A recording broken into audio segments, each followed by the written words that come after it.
that plane crash in China overnight. Joining me live to discuss this is Sky News aviation expert Byron Bailey. Byron, good morning to you. I don't know about you, but I've never seen a plane nosedive like that, if that image turns out to be correct. What's your first impressions of what you've been able to see or the information that you've been able to gather so far? Yeah, good morning, Peter. Well, seeing it plunge vertically at high speed like that just reminds me of pilot suicides that have happened over the years. We've had the German wings deliberate crash of an Airbus. We've had the TWA 747, Egypt Air.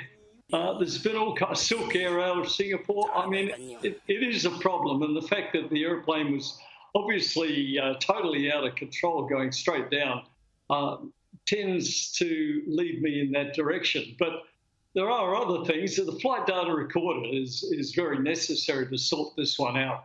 But when you think about it, they have a big problem with Uyghurs, so it could possibly have been a terror attack. And as far as the malfunction of the airplane goes, the 737-800 is just such a basic airplane. It's not fancy. It hasn't got fly-by-wire like Airbus and the later Boeings. So it's hard to imagine anything that could go wrong that could cause the airplane to lose control in such a fashion. Well, I mean, looking at some of the conditions that were about here, the temperature on the day, about 86 degrees Fahrenheit, Byron. The winds were moderate, less than 12 miles per hour. There was no rain about it. As a pilot, what sort of conditions is that to fly in? No, perfect. No thunderstorms. That's right. The only big worry these days. You avoid thunderstorms. Yeah. But no, this is shocking. And to see that video of it going straight down at very high speed, what can you say? No. Is there any chances, Byron, that the G-forces may have caused passengers to black out? Is there a positive in that? No, to nose over the airplane, you actually get a little bit of negative G. And once you're in a vertical dive, there's practically no G at all. But they would have been screaming all the way down for that 3 minutes.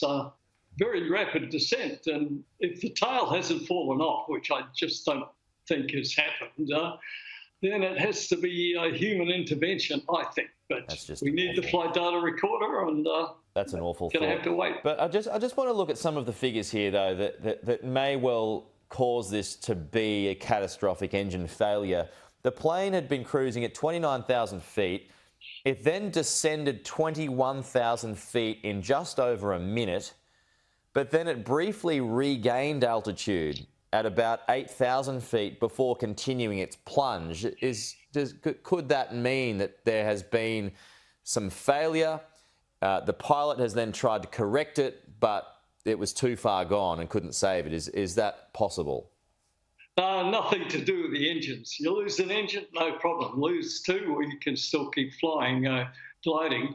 But it could well be that there was a fight going on in the cockpit where one guy was trying to commit suicide and the other was trying to stop him. It really is difficult to actually suggest what it could be. Okay, but the recorders will hopefully be able to be recovered in that. Byron Bailey, appreciate your time. Thanks for your insights there. Most welcome.